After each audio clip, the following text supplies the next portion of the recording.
Okay, Assalamu alaikum. This is Fatima Rahman. Today we are going to talk about language and power. Uh, Language is more than just a means of communication.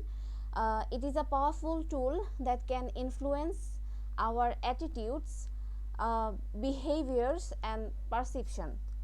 In this presentation, we will explore the profound connection between language and power, and we will also delving into how words have the power to shape our world.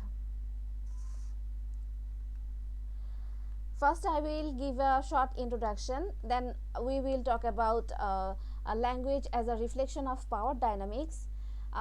It has 7 criteria, but today in this presentation we will only talk about three criteria, and they are gendered language, racialized language, and political language. And then I will have a conclusion. So let's begin. Before starting gendered language, I just want to talk about language as a reflection of power dynamics. Language is not neutral. As we all know, language is not neutral. It reflects the power dynamics that exist within our society. The choice of our words, tone, and syntax can reveal the underlying bases, hierarchies, and inequalities. Here's how language acts as a mirror of power structure. Okay, first I will explain what is gendered language. Gendered language is a language that suggests a specific gender. It reinforces traditional gender rules through the use of words, pronouns, and expressions that are associated with male or females. For example, words like bossy and aggressive are often used to describe assertive women, while men having the same behaviors are praised as leaders. Okay, I will not just give a one example. I will give a lots of example, inshallah, in the next slide. As you can see in my next slide, fireman, mankind, policeman, mailman, chairman, manpower. There, if you just look closer to all the examples, these all examples are created to um, uh, to call them in a specific, to address them in a specific uh,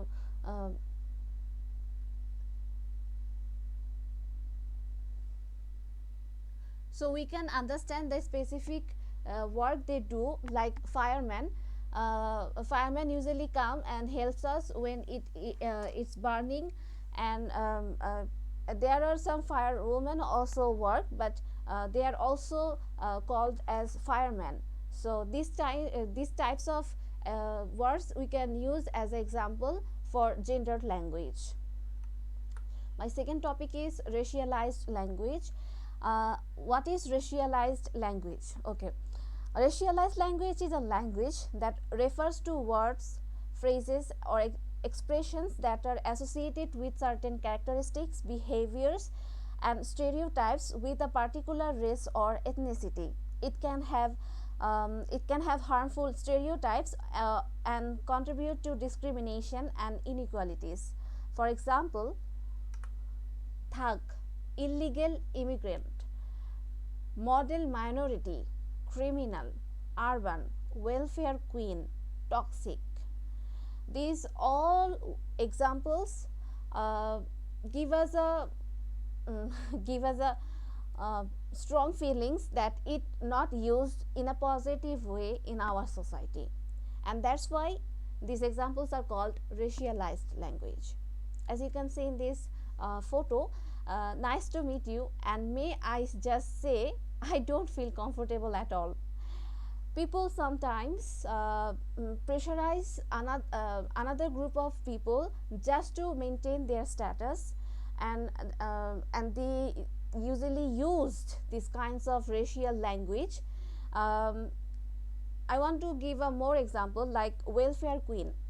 Usually Americans or um, British culture, they use welfare queen for a woman who is black, and she likes to do good things for society, for people. So she is doing something good. She is doing something for society, for people. But they also criticizes, and they also give her a name like welfare queen. Uh, they never said it in a positive way. They always make her feel uncomfortable or bullied by these kinds of world. So this all about racialized language. My third topic, political language. Okay. Language politics is the way language and linguistics differences between people are dealt with in the political area. Studying political language provokes insights into how power is constructed and maintained, how public opinion is shaped, and how language shapes political reality. It's a dynamic field influenced by culture, ideology, and historical context. As you can see, a quote here said by George Orwell, political language is designed to make lies sound truthful and murder respectable. So, yeah, I will give some examples like dog whistle, propaganda, appeal to authority, policy wonk, double speak, soundbite, spin. These kinds of words are usually used in political language. And um, if I explain what is if I give a explanation of one examples like propaganda is always used by political people.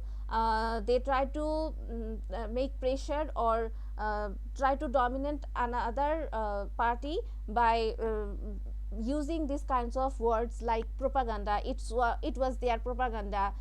It was they are lying. These kinds of politicals never speak truthful. Political people always lie. They always promise people that if I came to power, if I get the power, I will do this, I will do that for the people, for the society. But ultimately at the end they get the power and they just forget about people, and they just forget about society, and they usually get busy to abuse the power. So these kinds of they always some people try to do good things for people, but most of them try always forget their promises, and this is really not done. We should always try to do something better for our society, and politics is a powerful tool. I think we should do politics, but in a positive way for our society, for our people, for our own self. So we can explore, we can get a good output of political language and political area. Okay, that's all for today. But in the conclusion, I just want to say language is a potent force that shapes our world in profound way. Sorry.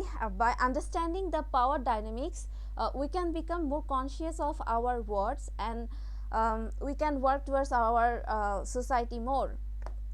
The power of language for positive change, and strive to create a world where words empower,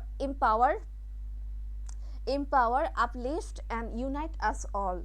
At the end, I just want to say a quote from Buddha. Words have the power to both heal and destroy. When words are both true and kind, they can change our world. So the language we use, it matters. Let's use our words wisely to create a brighter, more just future for all. Thank you.